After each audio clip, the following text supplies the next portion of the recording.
Support the Amigos podcast and keep the Amiga goodness flowing for just $1 a month. Visit our page at patreon.com/AmigosPodcast.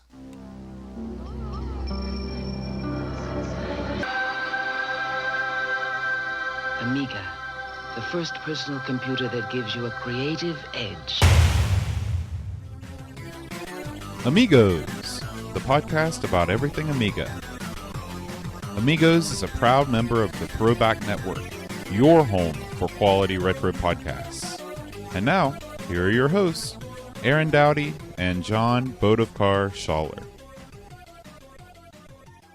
Hi everybody, welcome to Amigos. I'm John. And I'm Aaron. I'm Brent. And today we're going to talk about Hardball. But before we do, we got some feedback from the last episode. All right. Did we get feedback? So, do you recall what our last episode was? The last episode we did was, what was it? I don't remember. We did the Amigos Spooktacular. Oh, year God, 2. yes. Ghost of God. It's funny because Bubble Ghost I played just a couple days ago. Awesome. Yeah, it's fun. I liked it. I put a thread up on Reddit. You know, Reddit is where we're getting a lot of our feedback from. Turns out a lot of people are on Reddit. It's all Reddit. the time. They're absolutely crazy. Yeah. So I put just a link up to our site, and I said, what do you think the spookiest Amiga game was? And we got a wide variety of responses. All right. A guy named PB said, Horror Zombies from the Crypt. Okay, sounds spooky. Yeah, he said the music was really eerie. I don't know that one. Me either. Atomic Cyber says Ghosts and Goblins, nothing else comes close. Jimmy G brought up one that I didn't think about, but he said it came from the desert. That is spooky. Yeah, he said it really freaked him out. And Eric Hill said a game called Lurking Horror. Sounds Lovecraftian. Well, it's a text adventure, an Infocom text adventure, and it does sound Lovecraftian.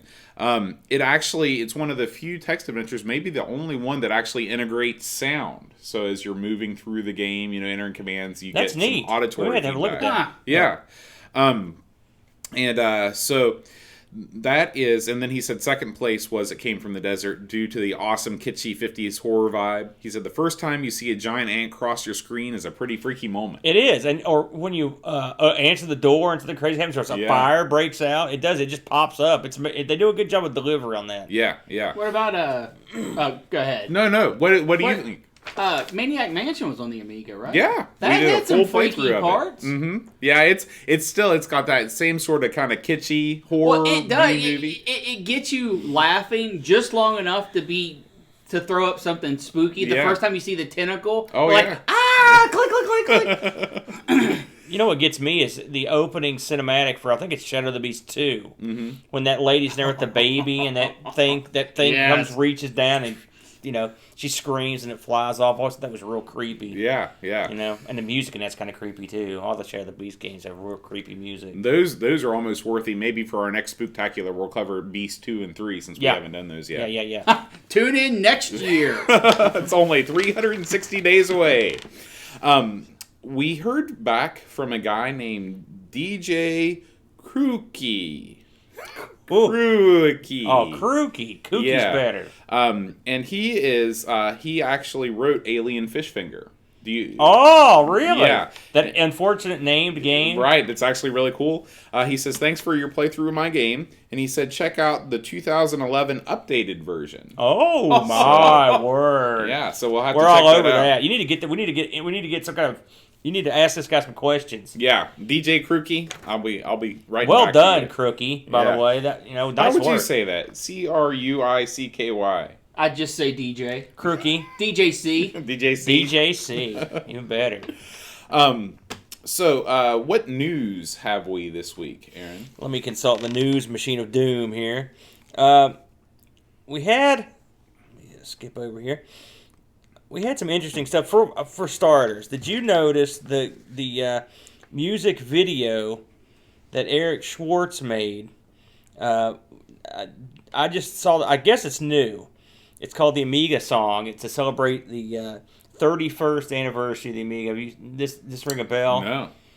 Eric Schwartz is the guy behind all the sexy squirrel videos from back in the Amiga days. You remember his stuff? He did all kind. He did the opening cinematic for Super Frog. Okay. He did and he did the kind of squirrel, like sexy squirrel. That's what I just said. Yeah, he did a bunch of animation stuff. They were all, I loved a lot of his stuff with jets and some other stuff. No, not that. And anyway, he did this little music video with the kind of like dancing Amigas. McCartney? No, it's Dancing Amigas. This song, and I have to say the video was clever, and the ending of it, it was great. What kind of Amigas are dancing? All of them. Every of them, Amiga, even the 2000. Everything. All right. Everything. 4000T. This is linked in the Google Plus. I think I'm going to start doing the Facebook as well. Is that what we decided? Yeah. So I'm going to start linking. So basically, you're going to be covered either way. Whether you're on Google Plus or Facebook, you can keep up with all the news. Thanks to Yeah. We've been following these auctions on the vampire cards on eBay. Have you been following any of this stuff? No. They've been auctioning off the Amiga 500 Vampire 2s. I believe the first one went for over $700. Wow. Not surprising. And they've got another one up that's, I think the last time I checked, was over $500. And the original MSRP on these things was like $350, right? Well, they've changed. I know that they raised the price. Yeah. Let's see if there's anything else. Just to cover some stuff that we'll probably go over when we actually talk about the site news. Gary's had some interesting stuff go up this week, and he's looked at a couple of interesting Amiga editions. Some more corrosion stuff. He looked at an A500 like a hard drive or hard drive / RAM expansion. Pretty thin, this thing. I don't know if you saw pictures of it. He looked at it was a joysticks or mouse switcher as well. He's had some good stuff back up on there. I think that's pretty much. I saw some. I know we mentioned this last week, I think, about the O'Brien's telling me about where to find the Amiga round tables. Mm-hmm. I found a couple more. I'll link them up on the show notes as well. Oh, O'Brien's did also write in with a couple sites where people are making Gloom mods. Yeah, Did you see that? I'd heard about that actually. I was surprised that it was still being fooled with. But hey, it's kind of cool. Mm-hmm. I think that's pretty much all I saw. I saw a few things come up. Remember that nutty indie game we covered? Oh boy, what was the name of it? It was a shooter. That was out last year. It had weird geometric shapes and stuff. I saw that they put out a trainer for that. Probably a good idea because I tried it and it was really hard.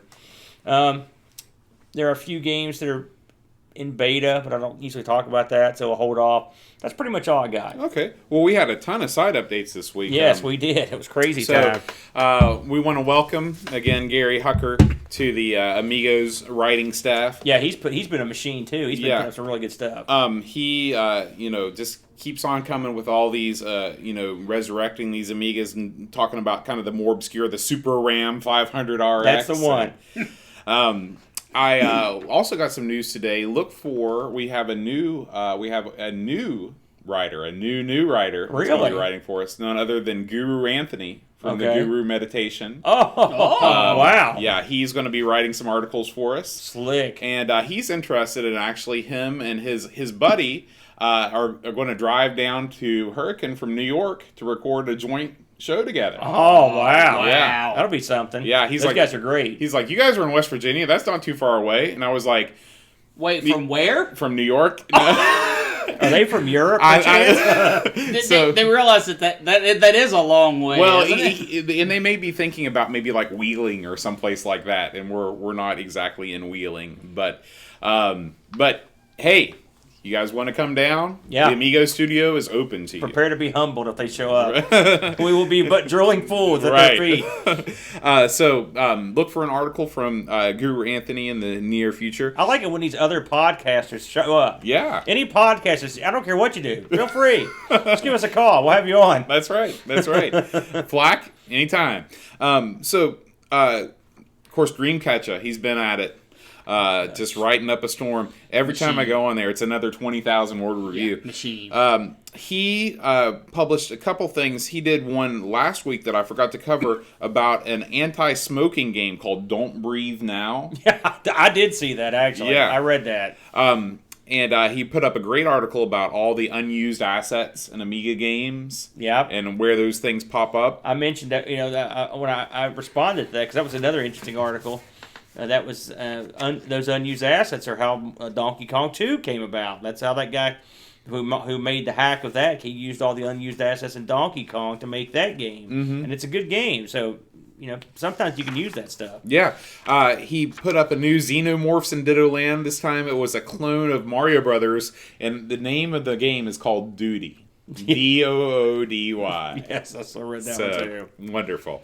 And then finally, probably, this might be his longest review that he's ever done, even longer than the Dizzy one. He put up a review of Whiz Kid, which is, I guess, the sequel to Whiz Ball. Yeah. I read that was a very intricate... Yeah. He's weaving plots in and out. Because now I know exactly what the scoop is. I'm like, what is that? Yeah. I didn't know there was a huge backstory. Oh, I know. It's like reading the Silmarillion. I know. It's like, he goes back and he just traces all the threads and... He spends 4,000 pages describing the ball. Right. I'm going to give, just on the basis of that article, I was saying this, I've got to give Whizball. I just felt like because everyone talks about how great that is, and we just must suck. Yeah. I think it has something to do with maybe doing it with the gamepad and not the joystick. There are a couple things, there are a couple games we've played over the years.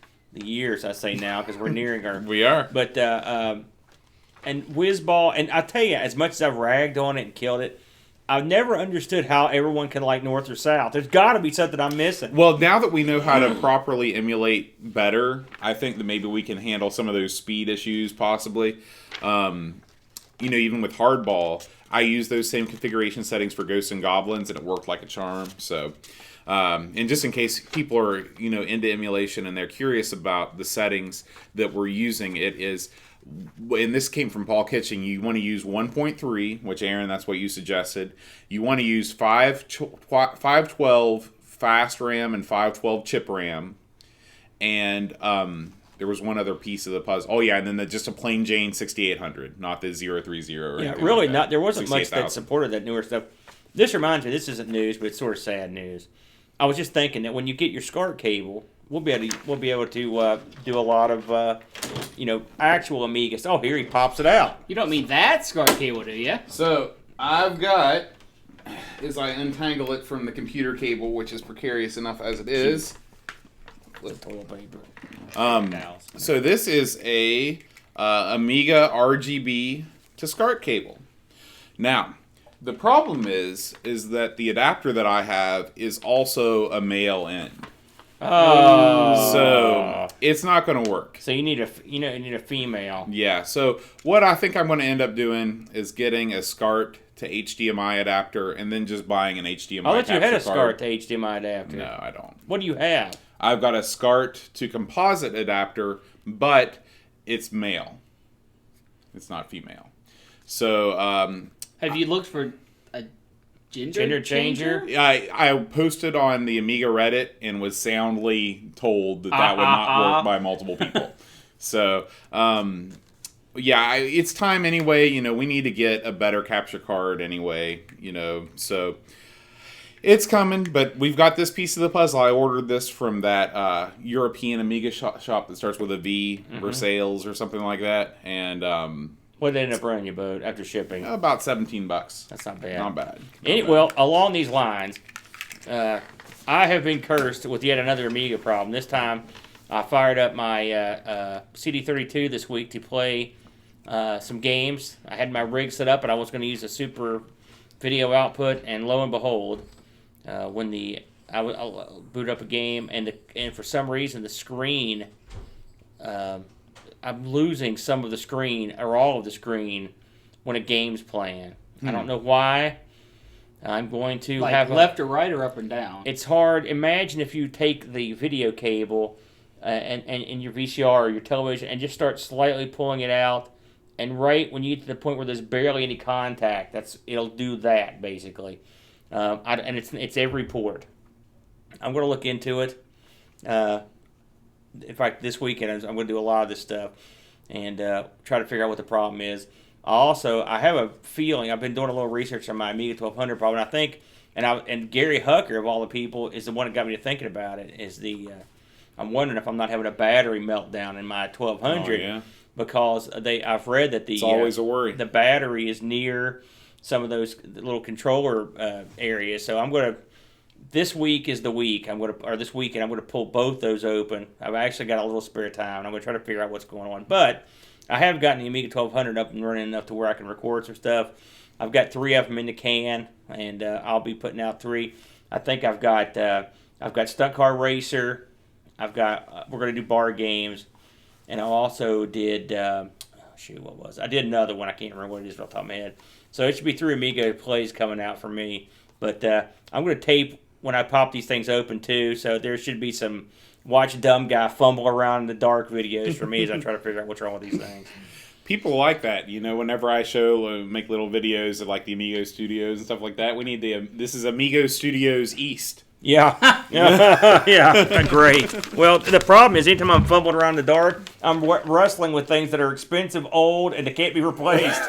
So you can see the problem in that. You know what you ought to do is do an Amigos plays of that crazy robot quiz show thing that you bought.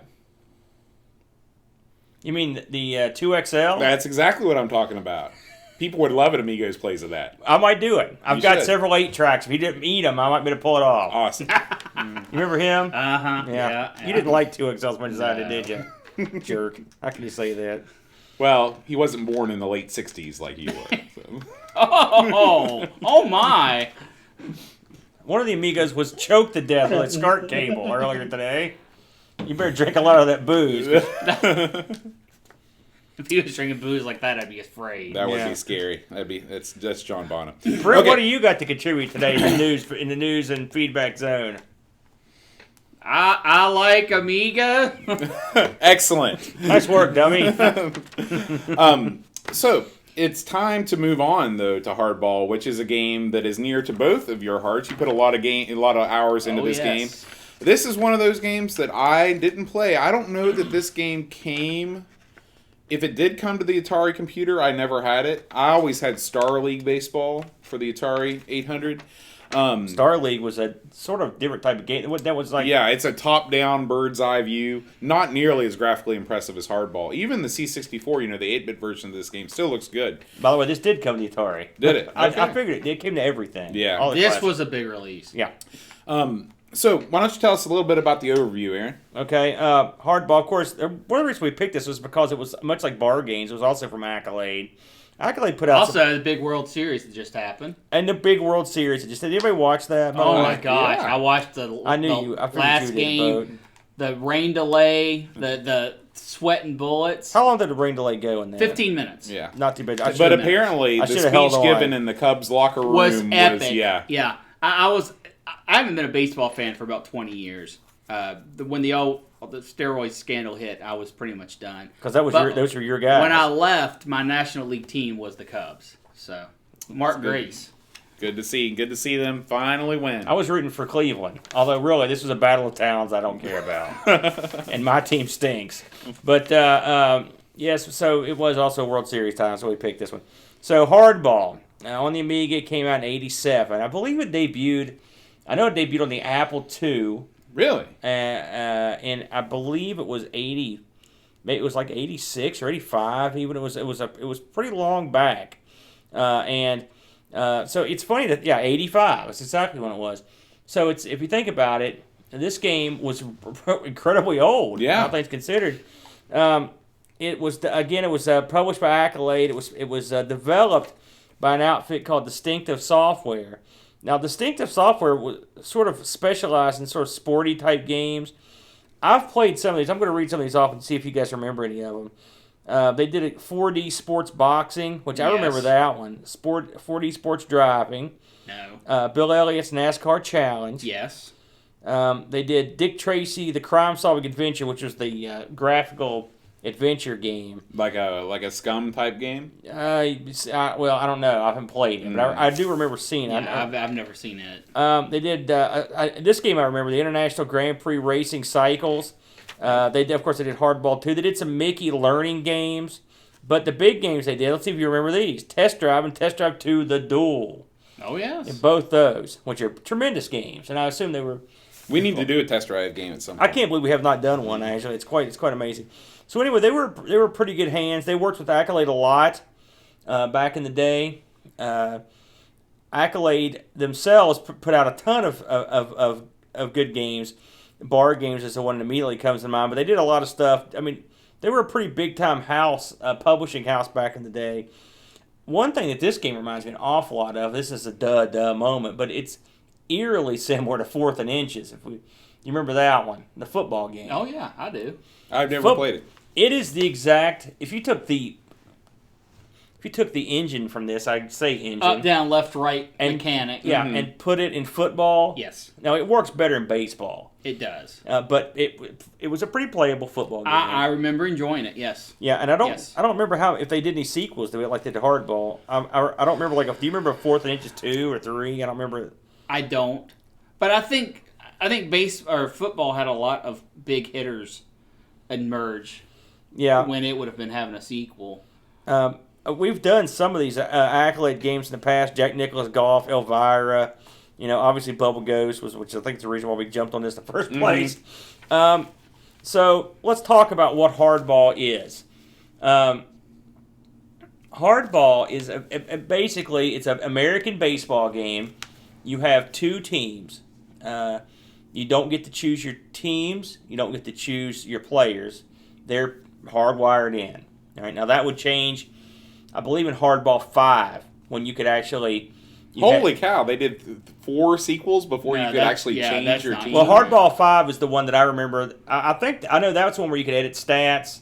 That's the one you had a league of teams. You could set up leagues. And you could do trades. You could do a bunch of management stuff where they brought in one thing. The Hardball series did. We're skipping ahead a little bit, but we're just going to talk about it. The Hardball series sort of combined the action genre of baseball with the statistical genre that had been around, like managerial type, like Earl Weaver or I'm trying to go another one where did Star League have any? That was mostly no. Star League didn't do anything. I can't remember. It's been since I played Star League, but I mean they made it so your roster could. You could flesh it out. You could edit the team names. You can see stats. I mean, for a lot of games, you couldn't even see stats of this vintage. And I'll put it, for example, my buddy and me, when the Reds played the A's in the World Series, we put the Reds on one team and the A's. That was a great day for me. Mm-hmm. A's on the other team. And we actually programmed the entire teams, both rosters in with their full stats. And we had the computer play itself over a series of games. And the Reds won. Just like real life. Yeah, just like real life. But I mean, they went in 4. I'm not saying I don't know. I'm not saying it was 100% accurate, but it was. You could do it. Mm-hmm. It was something different. TV sports basketball, similar situation. You could put your own team names in. At that point, it didn't really matter who you had. But in the original Hardball, that wasn't in yet. Now, do you think that was a way of skirting around paying the leagues for the names and likenesses? Or do you think that was just a natural progression of the technology? In Hardball's case, I think it's because they were talking about a game from 1985 that fit on one disc. I don't think licensing really was a thing hardly back then. I think that, the MLB license, I think the first game to use it was RBI Baseball, and it didn't even have the team license. It only had the player's license, which is weird to think about, but that's the way it was. I think that it's odd to me. I can't think of, a baseball game. This is like right in the middle of when baseball games are really early and then later baseball games, because it's got the graphics of, not quite as good as, say, Bases Loaded, but it's pretty close. Oh, I would say it's on par. But, the not have the ability to choose your team from a list of teams. Well, now, you could choose between 2 teams. You get the All-Stars and the Champions. Okay, you're right. But I understand what you're saying. Yeah. Hardball 2, you could actually choose the city. Mm-hmm. And I think they had all the major league cities at the time. And sure, I'm sure that, they looked at the market and they say, it costs this much to get the license. It's not worth it to us because we don't have... there really wasn't a whole lot of competition on the PC in the baseball space. I mean, besides Hardball, what else was there? Oh, Earl Weaver. The bases loaded. Was Bases Loaded on PC? Yes. Was it? I'm almost positive, yeah. In fact, I believe I can tell you a couple of other Earl Weavers or Championship Baseball were two that were out at the same Okay. time. It'd be interesting to know. I don't remember you know, Championship Baseball for the obvious reasons. It would be interesting to know if any of those had the license or if none of them did. I remember as a child, and I don't remember what age, that being able to input your own names was a big deal to me. Not because I wanted to put the pro players, but because I wanted to put my friends on a team. Oh yeah. So I half wonder if that was a selling point at the time, like make a team of your own and then go face the champs. Yeah, absolutely. But I do know for a fact, for sure, in the later years, football games did it to skirt around the paying the licenses. Right. Now to get into let's get into the meat of the game in terms of gameplay. So this game, what made it unique was most baseball games took sort of a top-down view, right? Sort of like Atari 2600 baseball or in television. Right. You either have kind of the view looking down, like if you could fly up in the air behind home plate and you're looking down at the diamond, or like Star League baseball view where you're behind the first base dugout, but you're way, way, way high in the air and seeing it from an isometric point of view. This game took a very television shoot approach where the camera is behind to the pitcher at an angle, so you see the pitcher and you see the batter. It's a tremendous jump in playability and the way, certainly the way it looks. If you look at what this game is, if you boil it down, it's a simple game in some ways. The animations are simple decent. because you're right, but I'm saying the pitcher, all you had to basically do was animate him throwing the ball. He doesn't really. He just looks like a guy throwing the ball. It looks good, but that's his animation. And they went as far as to do an overhand and a sidearm type approach. The catcher gets behind him. He moves that glove around, but I mean, he never moves. Yeah, the glove is the only can thing fly that off moves. his arm with telekinetic powers, and he catches some of the crazy balls you throw. Now, the fielders are animated, but they're much less interesting looking. When the ball's hit into the outfield, for example, or hit at all, you switch views to a more traditional view. Sort of at a slant, but still.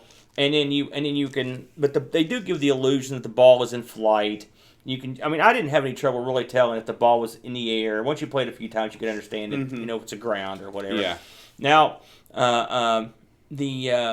the way you pitch and hit are quite revolutionary, I think. I don't remember it being done like time, this. yes. You and field even. And it's still done today. Yeah, you take your joystick and if if you're pitching, there'll be a list of pitches on the left hand side of the screen, and there'll be. I mean, and the thing is, it varies between pitcher, which I like. Because not every pitcher has every pitch, and this game has the knuckleball, which I'm a big fan of. Yeah. So I like to play knuckleball pitcher. So it'll be like left for fastball, right for curveball, up for slider, down for breaking ball, and then you move your joystick that direction, hit the button, and then the next menu will pop up as your plate where you want to throw the ball. You can throw it, and it's think of a tic-tac-toe, right? You could throw it in any of those squares, and then once you hit the button, your ability to control the pitch is gone. He just throws it where you told him to. Depending on his fatigue and his ability to be accurate, the statistics come into play at that point. And then as the batter, you click the button once to say I'm ready, or you can say pull down and click the button and say we're going to bunt. Okay? And then the next thing comes up is the tic-tac-toe thing, and you're going to try to choose which area you're going to hit the ball. Look for it to hit the ball, and then you hit the button when the ball gets there. You're actually playing your part in real time, not like the pitcher. And then you'll either hit the ball, you'll miss the ball, or the ball will be a ball. That's it. It's funny. Trying to explain the rules of baseball, I always thought that baseball was an easier game to conceptualize than football. but it's not. Like Yeah. having a wife that doesn't know American sports, the variables that go into everything that happens in baseball all the time. At the end, I was just like, just watch it, and it'll start to make sense, which is code for I don't know how to explain this problem. You understand why baseball is a popular American sports pastime, right?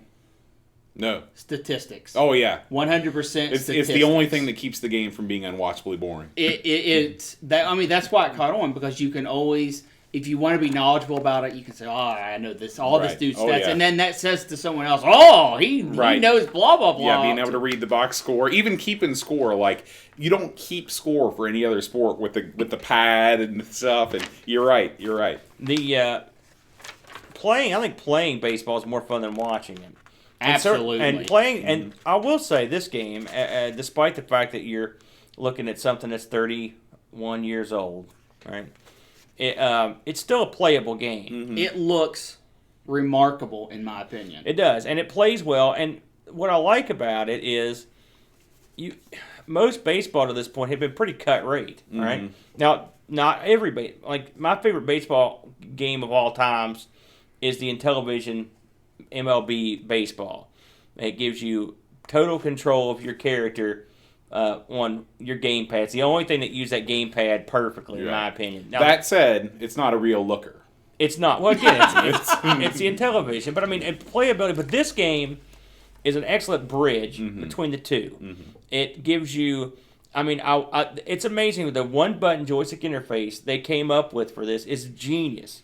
When the ball's hit, you are pretty much controlling the fellow that the ball is going to be nearest. It'll be flat. Your guy will be flashing. Yeah, and then as you catch the ball, the menu will pop up with all the players you could throw it to, and you would think to yourself, well, you catch the ball, then you've got to make that decision. It can be very seamless.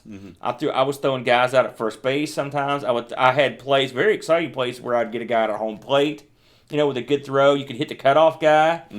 Your runners have the ability to advance a base. They have the ability to steal. They have a lot of. You can intentionally walk people. You can set lineups the way you want them. You can change the lineups. You can't change the guy's stats, but you can change if they're Subs. playing or not. There's plenty of guys. You can sub. You can change pitchers. You can intentionally walk. Like I said, you can do a bunch of interesting stuff that you wouldn't expect a game that old to let you do. It has everything that baseball is, with the exception of like infield out rules. The infield fly rule. Right. It doesn't go that deep, but it goes remarkably deep. It does. And it's a smooth interface. I'm not saying it's perfect, but it's, for the time, it's top shelf. And I have to say, I haven't played this thing for decades.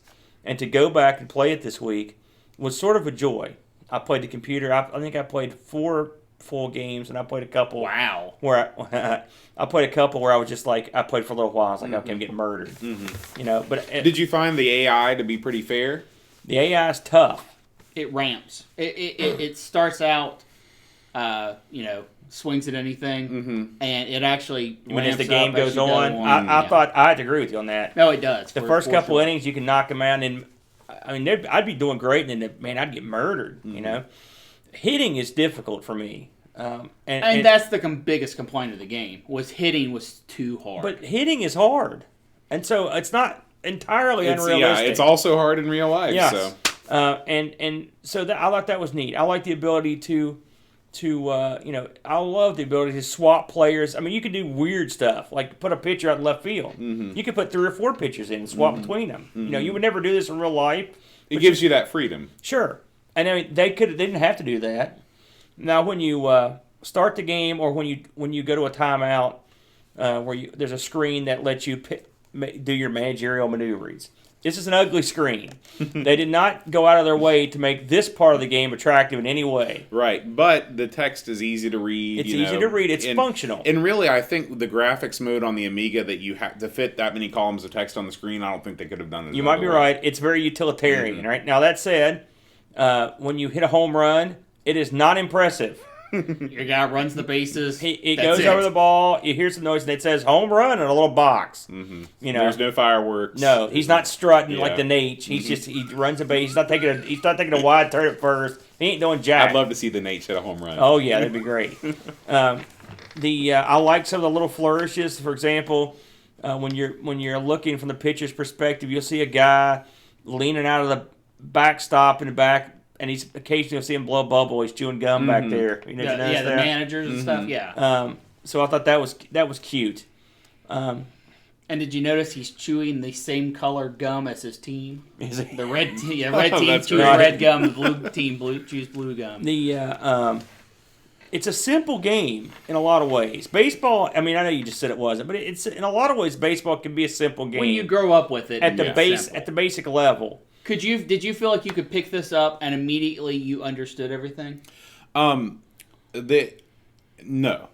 It took me a while to figure out exactly, because I didn't look at the manual, that you have to press the button and then press to trigger the arrows to come up. Yeah. and then do it. So you just sat there and you were wondering why you weren't getting pitched to. Right. Yeah. But once I did figure that out, it became very easy. And I really admire the way that it's a combination of giving you the freedom to do what you want, but not making it so complicated that it's too many options. That's why. Yeah. When your biggest complaint about learning how to play is sitting there for 30 seconds and then figuring out, Right. you know, you did something good in your Yeah, game. yeah. And I agree. Every throwing to second makes sense. You hold up. Throwing to first makes sense. You hold right. You might take that for granted because some games don't do that. Bases loaded 3. It was an And you know, you think, how do you mess that up? But then you think, well, it's genius that they got it right. Also, the call and the pitches. Something that is different between the Amiga version and the C64 version is, on the C64 version, everyone had a fastball. Everyone could just hold no direction when they picked a pitch and could throw a fastball. Interesting. Which makes sense. I believe the PC was like that as well. Yeah. The Amiga version, you have to do a direction, and fastball can be a pitch, but you might have a cutter instead or right. something like that. There are pitchers that don't have fastballs. Which I think that's good. Well, everyone can throw the ball hard. Well, I mean, your knuckleballer's not going to be he's probably not going to be a fastball guy, for Right. example. Well, and here's the thing. Another pitch is fastball exclamation point. Yeah. Which that's the dude that can really throw the heat. Okay. Yeah. Okay. He's the beat. I never saw him. Oh, yeah. Yeah. The pitching added a lot to it for me. I like the fact that you've got different types of pitchers. Again, they didn't have to do that, but that made it fun. It's a funny thing. The outfit that made this game eventually got bought by. First of all, they were the first big Canadian, first big Canadian software developing game software developers, and so I thought that was interesting. And they were eventually absorbed by EA. Now, what this did was, to a certain degree, this left Accolade in the cold. Because this was the company that made a lot of their top games. And so they ended up, it didn't go well for them. In fact, there was a lawsuit between the two, I think 2 lawsuits, but after they left, where they were saying that these guys took code with them and vice versa. So, an Accolade, boy, they just were there and then they were gone, weren't they? Yeah, it's unfortunate. I mean, I'm sure there was some behind the scenes thing where they didn't make their working conditions good enough for people to stay. But you hate to see a company fold. At least I do. Now, I have another question about the play of the game. Did you feel like the pacing was good? I didn't like the fact that you have to space bar, like it takes you back to the stat screen after every batter. That when you have to take your hands off the controller, it kind of takes you out of the experience. But apart from that, like you guys said, I really like the ambience of the game and the way that the game felt like it was kind of old school in my mind, which is like the 1980s. That's great. It is old school. Where you didn't have the green screen advertisements behind home plate. You just had like a cinder block wall. And you had an interesting crowd, a very colorful, interesting crowd, a very racially diverse, colorful clothing crowd. Yeah. I love baseball. It's my favorite sport. I played baseball my whole life. When I lived in England, I played baseball. I played, when I was in a league. Now I play softball, which if you don't know what that is, that's baseball for old fat, lazy men. Often involving beer. Yes, always in my team's case. And so, in this game, really, it captured the way that the games feel in a way that not a lot of baseball games from 1985 did. Well, and not a lot that they capture today. Yeah. Because now in baseball games, you can literally skip everything that you aren't involved in. If you're playing the third baseman, which I think it's awesome, you can pick a player and be this player. Mm-hmm. But you skip 3 or 4 innings. If you don't bat, you skip the teams that bat. If the ball's not coming to you, you skip. Now you can turn that all off, mm-hmm. but you can shorten an entire game to be like 15 minutes. Right.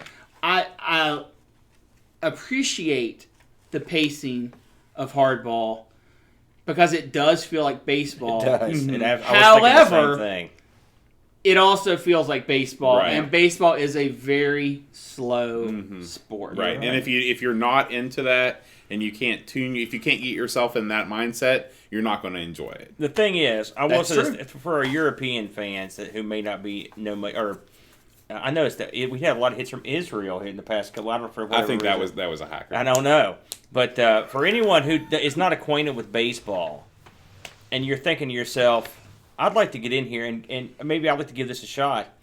This is the perfect game because it's not complex. You can sit down and you can probably figure it out. I mean, really, it's not a difficult. When you boil baseball to its basic parts, it's not that difficult.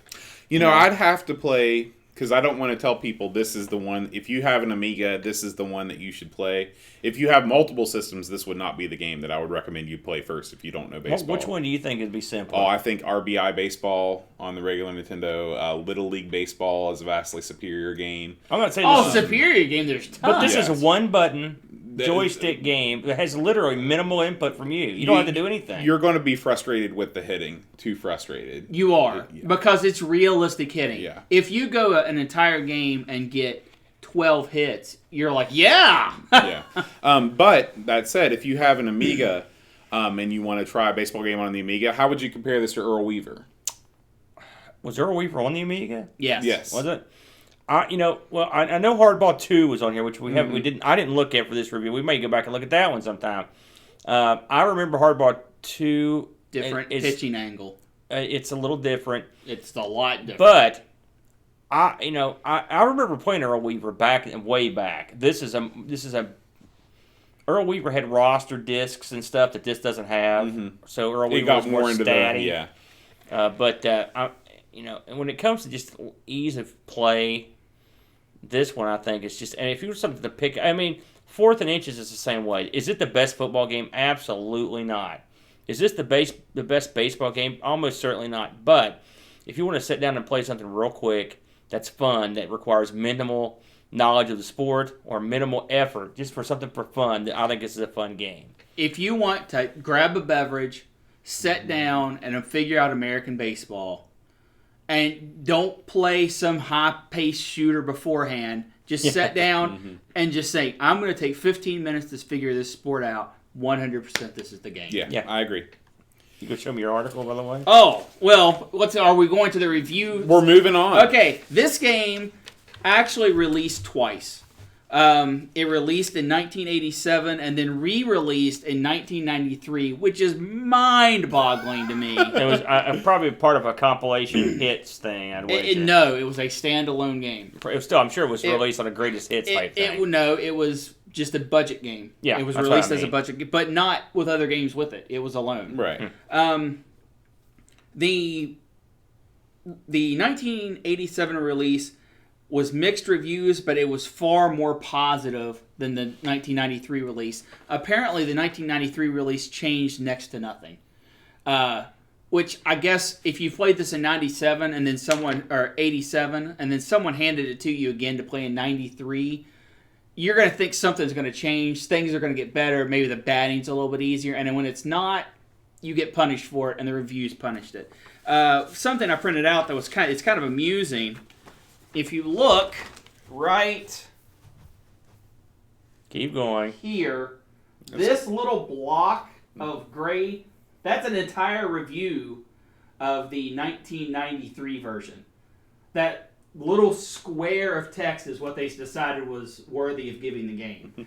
Which the first game in 87 released to 2 pages of reviews on almost every platform. Well, now that you put it, I didn't put that together in my mind in that context, but reviewing a game that at that point was almost 10 years old, 85 to 93, I wouldn't give it that much text either. Well, and this magazine felt 100% agreed. Something else that's amusing is first of all, the roster, little Easter eggs, has designers of the game in there. That old chestnut. Mm-hmm. The manual of the game has little tips and tricks, a whole section of it. My favorite being that they scout the team for you. Tells you who the best pitchers are, what kind of pitches they throw. They go out of their way to really ham it up in the manual. They very stylized manual, a fun read. Once you get past how to actually play the game, it's got a couple quips in there that's pretty good. No trivia really on this game outside of the developers on the list, but fun game. Do you remember the box for this game? I do remember that as well. It was like green. It was turf. It looked like turf all over the box. It wasn't. It was just picture of turf. It was very distinctive. It stood out in my head. I remember that. I could definitely something like that. It just looked like a major league field was the box. Just like the close up of it. Right. It was very. I always thought that was kind of goofy, but it was very. You could see it. You could pick it out of a crowd. That's for sure. I wonder, was this the only baseball game on the Amiga until Earl Weaver came out? Well, Hardball 2. This was after Earl Weaver, I think. Earl Weaver preceded Hardball. Yeah. It came before it? Yeah. Earl Weaver's pretty old. Earl Weaver was an electronics art game that was out at the same time. Slightly older is Championship Baseball. Okay. Because this review goes out of its way to say, buy those others, don't buy those. Well, there's Hardball 2, and I believe there was a TV Sports Baseball as well. Which was also... so you had options, yes. if you were an Amiga owner. Yeah. Yeah. Let me ask you a question, Bo, just slightly, but sort of on what year do you figure that the Neo Geo baseball game we like so much came out? 2002? No. 1998. So you're talking about Baseball Stars? Baseball Stars 2. Well, Baseball Stars had a port on the original Nintendo. So I'd say... radically different game. 1989. Right, but the arcade version came out before... Right. You're talking about Baseball Stars 2, right? Well, Baseball Stars 2 is the one I like, but that series is pretty old. I'd say Baseball Stars 2, probably early 90s, 93. Mm-hmm. Baseball Stars 1, maybe 1990, 91. It's another... when we were talking about the easy games to pick up and play, Baseball Stars 2... It's not easy at all. What do you mean? I think that's a great game and it's fun. Oh, no, it's awesome, but I don't think it's that difficult to play. Do you? We played a lot of it. It is because you've got power-ups and stuff that aren't really part of baseball. You don't have to use them, though. We have games where we just don't use power-ups. But that's not the point. Yeah, They're still there. That's a fun game. It's a fun game. If you consider the way that looks and sounds, though, and to think that they were releasing Hardball the same year that maybe that one came out, right? It's like holy. Well, and that's why there are so many games for the original Nintendo that they're just better games than this. But if you have an Amiga, we're talking about Amiga. What? Yeah. Baseball Stars came out on the original Nintendo in 1989. The arcade port, I'm looking up. So talk about something else. All right. Something else that came to mind when I was reading this little itty bitty square review. Why don't you read that? Because it's really poor print. I'll try. This U.S. Gold is the one who did the port. They said that, surprisingly not much of an improvement over its 8-bit counterpart, despite the inclusion of sampled speech, which is something we didn't even talk about, was the sound. Yep, the guy says, strike! And the crowd cheers.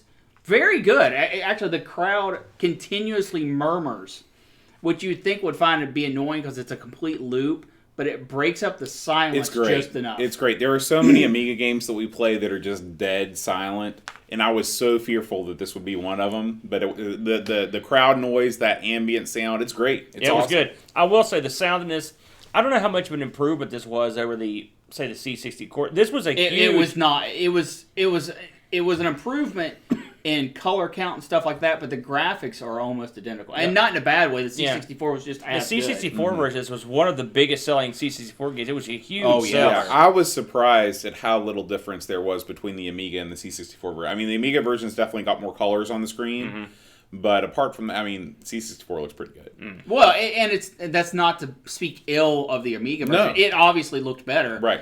But...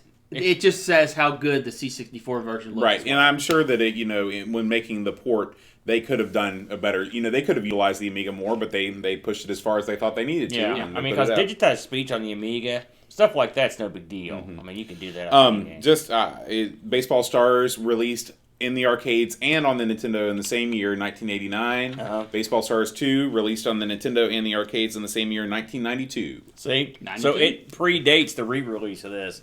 So you can see. My god! Oh, when you say that, yeah. I knew 2000 or 98. Well, you were way off on that, man. So, I give it thumbs up. Yeah, it's a good game. Did you check eBay on this one? I did. There's a copy in the States right now. You can get for I think it was $34 or best offer. So I wouldn't go $34. And then in Europe, you've got. Copies available for $20 and under, shipped U.S. And discs for $10. Okay, so and having not played Hardball 2 on the Amiga, not for a while anyway, I can't say go get this. Screw Hardball 2. Hardball 2 may be better. It's a different game. Yeah, it's a different perspective on the field. It's a different. You had to look at it. Yeah. We might fire it up for a few minutes on the live stream just to compare. Brent, anything else you want to add? I think that does it. All Thanks right. for having me back, guys. No problem. Well, we want to thank all of our Patreon supporters. We got Jason Warrens, who is ascended to having his name read on the air. So thank you, Jason. Graham Vebke, Rob O'Hara, Paul Harrington, Lauren Giroux, Jonas Rulo, Kolbjorn Barman, Tapes from the Crypt, Adam Bradley, new Amigos superfan Chris Folds, Will Williams, Daniel Bingston, O'Brien's Retro and Vintage, Chad Halstead, and some guy named Brent. So, by the way, cough it up. Next week, I know you haven't thought about what you want to do yet, right? It's funny. I had something, but I don't remember what it was. So what do you got? Here, I think it's been a while since we've done a platformer. Okay. I think we should do James Pond next week. We never did the original. We've never done the original. How did that happen? I don't know. We did James Pond 2, RoboCod, but never the original. That is strange. How did we miss the first one? I don't know. You're sure we haven't done it? I'm sure. I've done an Amigos Plays on it, but we haven't covered it on the show. Well, hell, let's do it. That sounds great to me. All right, sounds good. We'll see you then. Until then, Adios.